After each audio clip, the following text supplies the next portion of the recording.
ku ne xam ne ne yàlla daa bind te yemalewul am na ñu matal am ñu matlewul waaye ba mottali amee ba léegi kenn sonnatul buur kattan di produit 100% naturel sans effet secondaire ñu defare ko li nga xamante ni moo di petit cola bisaab ak jinjeer ñoo ngi jàppale leen ci seen wàllu kattan ak seen wàllu wërgu-yaram bu nekk jarna fi nguur ak keng ba ci kikirikiij waaye bii mooy seen buur di buur kattan ballonnement moo ci mën constipation faiblesse sexuelle diabète sinusite éjaculation précoce di joxe appétit sexuel teg ci itam day raxas sa biir ba mu set wecc wooteel gaaw ci 77 413 59 24 77 413 59 24 xar yëpp xar lañ waaye laadum da ciy gën te bu ñu nee góor ngóoraa tax.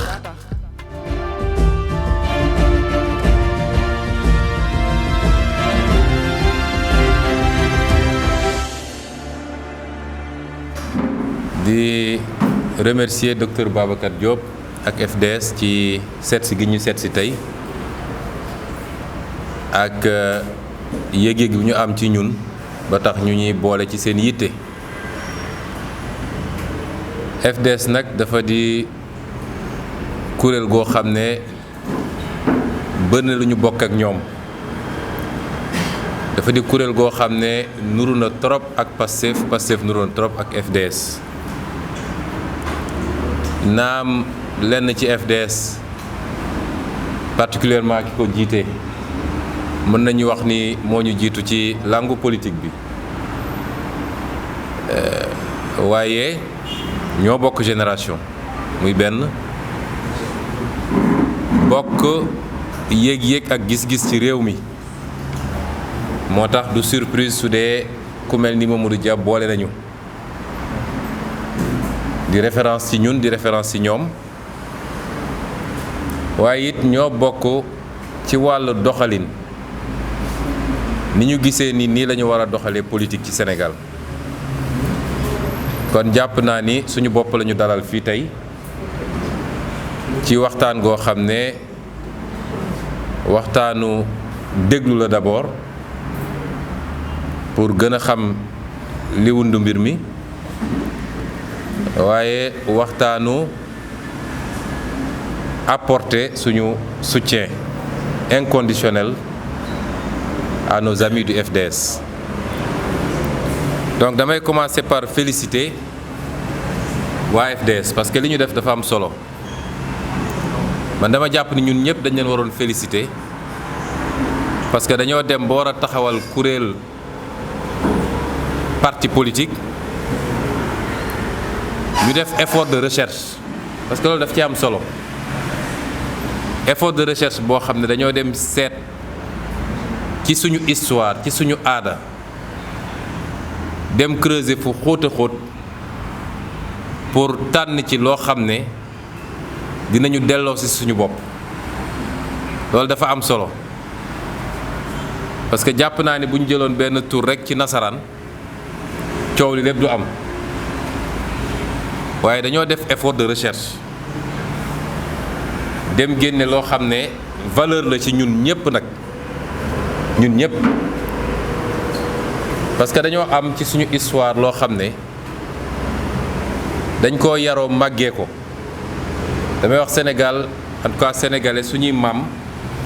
amul ku leen gën a théoriser ay valeur jom fulla fayda fit kóllëre teranga leneen ak leneen amul ku ñu ko gën a théoriser ci histoire u àdduna gëwma ko waaye est-ce que tey ñun ñii nga xam ne ñooy seeni sëtaat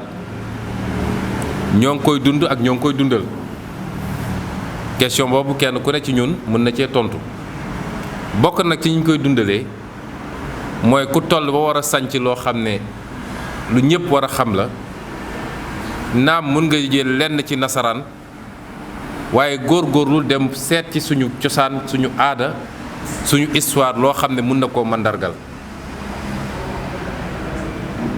nun de biñ ci tollee noonu lañ defoon ba looloo andi Pastef ndax Pastef du tubaab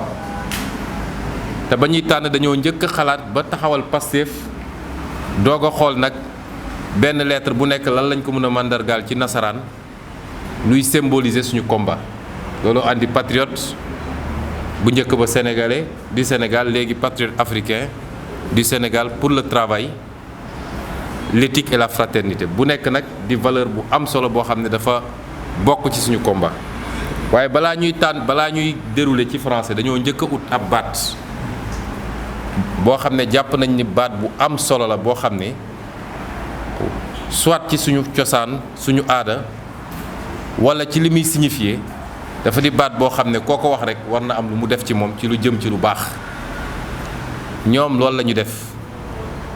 ba génne nag baat bu am solo boobu di Guelwaar kon ñun dañ leen di féliciter ci effort boobu ndax du baat boo xam ne dafa renvoyer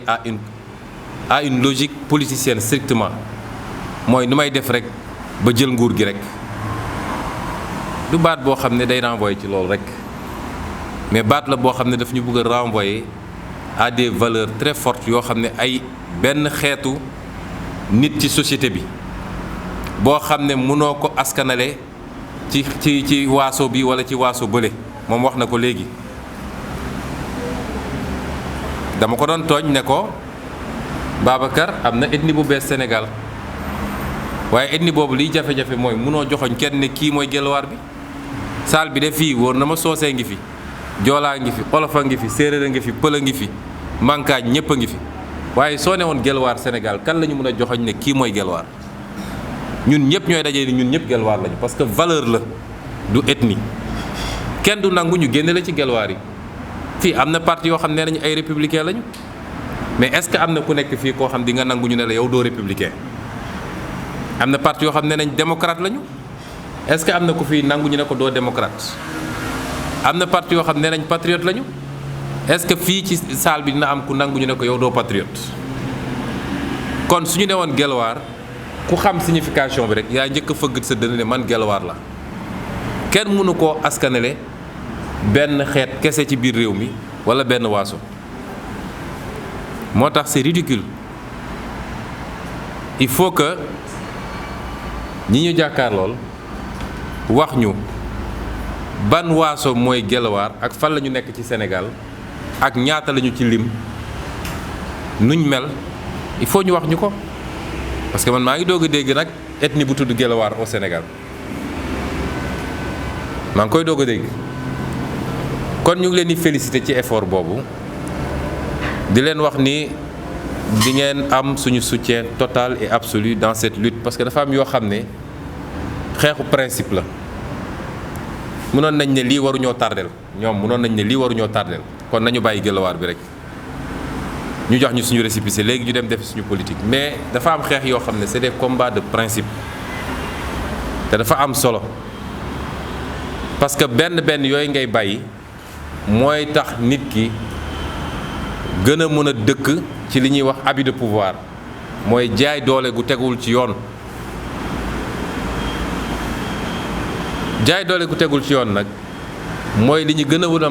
màndargale nguur gi fi ne nguur goo xam ne suba ba ngoon jot yow waroo tudd nii nga war a tudd gëm naa ni Sénégal nañ dem ba nit dina am doom tuddee ko ma xujja ñu ne ko déedéet ma xujja moom amoo droit tuddee ko fi foog mu tudd rek Macky wala Massal wala xaw ma lan foofu lañ jëm wala nit ne damay organiser wu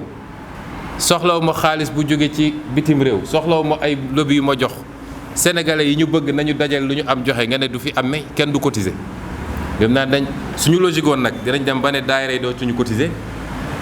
jàkka yi dootuñu cotiser keneen dootul cotiser ay sénégalais yu daje bokk seeni mbir seen statut ne les ressources du parti mu nga jóge exclusivement ci cotisation yi ak ci don yi nit ñi daje ne dañuy cotiser nga ne kenn du fi cotiser muy beneen abus de pouvoir wala nga xëy ne opposition dootul am Sénégal démocratie bu mel ni Sénégal nga xam ne balaa ñu am indépendance démocratie la woon ñu doon wote ay sénégalais doon jàmmarloo ci politique depuis jamono ñoom Galandou histoire a ngi fi ñoom Lamine Gueye ak Senghor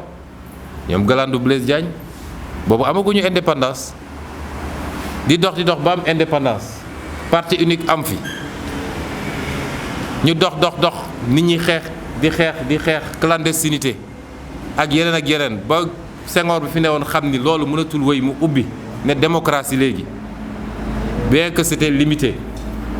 ba mujj ñu nekk ci démocratie intégrale ab waay boo xam ne nee nañ ne après les indépendances daanaka amul benn combat ba mos a mëne sa àdduna dëgg ndax da ngaa raam la ngaamu ci ay parti ay appareil cacher ton jeu ba ñu defar la faxas la génne la fa nga newoon def la nit def la directeur général ministre ba ministre d'État ba premier ministre ba président assemblée nationale ban combat la mëne tey fii dans les grands combats démocratiques de ce pays musul mëne combat. situation am sénégalais yi bëggoon changement tu étais le mieux embusqué nga jël réew mi ne je vais réduire l'opposition à sa plus simple expression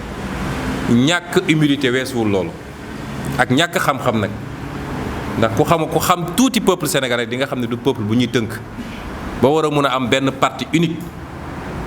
nga xam ne bi ñuy doog a jël indépendance Senghor doole gi mu amoon teewul amoon na ñu ko doon xeex clandestinité ñu leen di tëj kaso di leen dàq seen liggéey ñii di génn réew mi yow nga toog ba 21e siècle 2012 nga ñëw taxaw naan je vais réduire l'opposition à sa plus simple expression bew weesuwul loolu moo tax loo ci gis bu soobee yàlla il fera face à l'une des plus grandes forces d'opposition de l'histoire du Sénégal parce que personne ne peut réduire les Sénégalais réduire l'opposition mooy réduire les Sénégalais le peuple sénégalais a besoin de contradiction il a besoin de forces politiques qui s'opposent dafa soxla kuy jiite ak kuy nekk ci kujje gi naan ko d'accorduma loolu bis bu dañee ci réew mi musiba la ñu war ko def nag de manière civilisée waaye pour mu civiliser il faut que acteurs yëpp doon acteurs yu civilisés mais boo amee benn acteur boo xam ne nee na ku noyyi ma duma mënul nekk lu civilisé te boo yaree yëkkati sa yat nag boo yàggee yëkkati sa yat di nga toll foo xam ne yat bi ci yow lay dal kon lii da ko benn illustration la rek ci lu ñu mën a lim ci li fi xew 2012 ak léegi tëjaate génn ci réew mi dàq ci liggéey complot lu ñu wax nga ne lii du fi amee te yow ca jamono jooju say ñoñ lu leen neex ñu def ku ci randal alal réew mi sax ay milliards rapport yaa ngi fi fees dell ñu ne kenn du la laal parce que nag ci buur ba nga ne foog ngeen ni am réew nañ ko téye ci injustice bu tànn jotee nag nga war a tànn ay nit laa wax ay nit ñu nite parce que réew ay nit a koy yor gis nga pouvoir autorité da nga koy confier nit parce que ñi muy jëflanteel ay nit lañu mu war a jëflanteeg ñoom ci li ñu xam ñun ci rafetal parce que balaa yat di dal gis nga nit premier élément bi tax nit jox la gëdd bi mu la war a jox nit jox la respect bi mu la war a jox nit jox la kilifte bi mu la war a jox premier élément bi du yat premier élément mooy yow si bopp nga doon exemple ci comportement bi ngay comporté wu ba pare won ko ni lii li nga lu mën a nekk la te ci intérêt réew mi la mais bu dee simila ak saala rek nga ne nañu dóor bu yàggee boo moytul nit ñi di wëlbatiku sa kaw moo tax loolu ki ko mën a def nag mooy ki nga xam ne nite na jëlee ko ci yaram jëlee ko ci formation jëlee ko ci parcours am waaye bu dee yow dañ laa jiital ci réew balaa ngay mën a tànn koy dénk ab cër rek il faut mu doon safaanu lii ma wax il faut nga jël koo xam ne ambition am jaral na ko lu ne suñ ko ne woon jaayal sa waa kër yépp pour ambition pour egg ci niveau bi dina ko def nga jël ñooñu nag dénk leen ay responsabilité da ngay jël koo xam ne moom la ñu santoon ne ko liquideel ma adversaire politique bi mu liquider nga wëlbati ko ne yóbbu ko ci beneen responsabilité ne ko liquideel ma adversaire bële mu liquider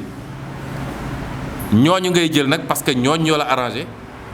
jël leen jox leen ay responsabilité lu tel ni ministère de l'intérieur du caaxaan cim réew ministère amul ministère bu ko gën a stratégique mais bu ko gën a dangereux ci équilibre réew ministère de l'intérieur du lu ñuy politiquer ministère de l'intérieur bu lu ñuy politiquer. kaaraange Sénégal la, stabilité Sénégal la. ministère de l'intérieur kenn du ko dénk ku ñorul, kenn du ko dénk ku ñorul. waaye foog ni il faut un exécutant boo xam ne sans foi ni loi, koo xam ne amul benn vertu moom nga koy jox pour soo ko nee tey faagaagalal Abass Fall mu dem faagaagal ko. loolu ndax sa bopp la. loolu moo ñu yóbbee ci lii yëpp ñuy dund. seet leen ci ñaari weer yi ñu jóge ñaata kilifa ci politique bi ak ci diine bi ñoo wax teg seen baaraam ci lii. loolu musul am Sénégal waaye tey lay gën a am promotion nag parce que loolu moo taxoon ñu teg ko fa. waa ji dina kontaan te ne waa jaa ngi def liggéey bi te xamul ni nag loolu mooy musibam. ñiy wax nag ni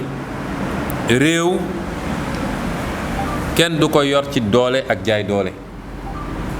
réew kenn du ko yor ci fitnaal nit ñi. ku ko mës a def rek di àdduna ba léegi depuis ñoom Firawna ba ñoom Xadafi, ma génn ci sax Xadafi, waaye ba ci ñoom Saddam ak ñeneen gis nañ fi mu mujje. te histoire nag moom buukul la. l'histoire yàlla dafa am nu mu bindee àdduna, histoire day dox mais ci même façon bi lay doxee. les mêmes causes produisent les mêmes effets. li taxoon démb ak barki démb lii am bis bu dajewaatee loolu amat. loolu mooy histoire. amul lu ñuy recréer te ñi koy nax nag moom naan ko yow la yaa fi ne defal lii bis bu mbir mi jeexee te jeex na ba noppi gën saa gudd 2024 mu jóge fi. waaye ñooñu doon ko jay nag ñoo koy njëkk woon gannaaw. gis nañ ko fi 2000 gis nañ ko fi 2012 tey ñan ñoo nekk fële ay ministre ñenn ñi de sax ñi ngi woon ci liste CREI yi su ma juumul.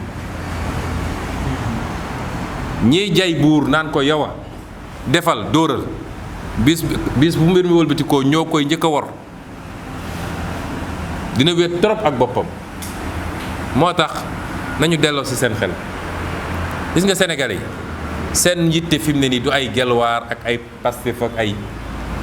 soo jëlee sa énergie yëpp nag ak sa temps yëpp xool nooy faagagalee adversaire politique munoo toppatoo yitte Sénégalais yi. tey ñi ngi ci mbënd bi daaw ci négocier ñun ñëpp demoon nañ ci mbënd bi man ren dama am gàcce demaat ci mbënd mi. ñu joxoon fi engagement bu ne tey ay famille entière a ngi tëmb ci ndox mi. am na yoo xam ne boo ko gisee da ngay tim bool sax doo mun a lekk ndax yërëm ñooñu. nit ndax mun na nekk ci condition yooyu. jamono jooju ana président de la république ana président de la république Sénégal est-ce que amati na président. ñemewul génn sax wax ma mu dem fa de waaye ñemewul génn sax def déclaration massawu ñooñu. waaye mi ngi yéeg ci avion bi mu jëndee 60 milliards ay chasseurs suisses di ko escorter ñu koy jëlal ay selfie. xam nga loolu mooy narguer sax le peuple. jamono joo xam ne tey njëg yi amul produit booy jël te njëg gi yokkuwul ba sénégalais yi amatuñu lu ñu lekk. mbir mi métti na. ana président de la république ana président de la république est-ce que réew mi amati na président. jamono joo xam ne génn nañ ci 3e vague boo xam ne ubboon na bopp ñépp li fi jóge ci nit kenn xamul lu mu toll. ana président de la république. réew yi dox de diggante def naa tugal ñi ngi woon seen 4e vague. diggante bi muy door ak bi muy jeex président de la république def na ñeenti allocution sans compter nag émission yi mu def directement ci internet bi nit ñi di poser seen question ñuy répondre. Sénégal ana président de la république. président de la république foofu lañ la soxlee bi nit ñi nekkee ci guuta nga génn wax ak ñoom parce que yaay général bi mais bu méttee rek nga daw tëju sa palais ak sa kër kenn du la dégg. bu affaire bi xawee baax nag nga génn di commencé waat nag taal fitna seet kan ngay song. loolu du président de la république. je suis désolé sénégalais yi de vous le dire amu leen président de la république. jamono joo xam ne barki démb rek waxaat nañu diggante Ndar ak feneen ay nit ndaw yoo xam ne ndóol ak ñàkk liggéey ñoo tax ñu doon fexe pour dem tugal dem bitim réew ñaata bakkan na ci rot. ay nit lañu duñu ay mala. ana président de la république bi ñu génnee ci événement mars yi ñaata emploi la fi promettroon dajale xale yëpp jam ñaajo kan moo fi am liggéey kenn. te du ko mus a mën a créer nag parce que mënu ko xamul fu ñuy jaar pour def ko à part politique politicienne nu may def ba falu wala ba faluwaat nu may def ba liquider adversaire politique amul beneen xam-xam bu mu am. réew mi foofu la toll moo tax wax dëgg yàlla nekk fii naan Guelwaar kan la déranger wax dëgg Guelwaar kan la déranger est-ce que fii ci salle am na koo xam ne suñ ne woon parti bi Guelwaar la tudd déranger na la musuma gis li ba tax daal Babacar vous avez tout notre soutien lépp lu ngeen ci war a def ñoo ngi koy ànd ak yéen. illégalité moo tax ñemewuñoo bind man je suis un haut fonctionnaire ENAM li ñuy njëkk a jàngal l'administration fonctionne par écrit administration day bind administration de tradition orale du ay nit yu koy passante de père à fils ñu naan histoire bi ñu la demoon administration day bind buñ ko bindee dafa war a tontu te yoon dafa ne ñeenti weer lañ ko may pour mu tontu lan moo tax duñu tontu dañu bind. kon ñu leen di féliciter di leen encourager colloque bi ngeen di def tam am na solo parce que au-delà de seen affaire bi dina permettre sax ñun ñu bëri ñu ngi dégg Guelwaar am nañ ci benn idée nii rek mais ñu gën a dekkil valeurs yu am solo yooyu partager ko ak Sénégalais yi parce que li may faral di wax te foofu lay daanelee bokk na ci suñu problème mooy ñàkk a xam suñu histoire moo tax Cheikh Anta Diop am solo chaque fois ma ne ndaw ñi na ngeen dem liiraat Cheikh Anta Diop parce que suñu histoire da nga wax léegi histoire générale du Sénégal tome yëpp laa ut mi ngi fii sama bureau ci suuf mais suñu histoire booy waxtaan ak nit ñi dafa mel ni dafa am fu mu commencé te loolu da ngay am jafe-jafe dépasser époque médiévale waaye ñun dañoo am histoire depuis l'Antiquité même avant l'Antiquité la préhistoire et tout mais suñu jëlee depuis l'Antiquité sax mais kenn gënuñoo baax histoire te tant que delluñu suñu histoire en profondeur dañuy continuer am complexe tubaab bi dafa xam histoire am da lay wax 8 millénaires d'histoire chinois bi dafa xam histoire am chinois bu am 11 ans boo ko waxee mu ne la ñun bi ñuy tabax la muraille de Chine Europe ñi ngi woon ci lëndëm ba kon ñun ñoo war a dominer àdduna mais fii koo fi wax da soo weesoo jamono ñoom Lat Joor ak yu demee noonu am nañu jafe-jafe wax lan mooy suñu histoire et dañoo am histoire depuis l'Égypte antique ba tey ji dañoo am histoire te histoire bu rëy a rëy la kon yéen li ngeen di def nii da ngeen def œuvre historique pour restaurer des valeurs ñu ngi leen ciy féliciter et vous aurez tout notre soutien.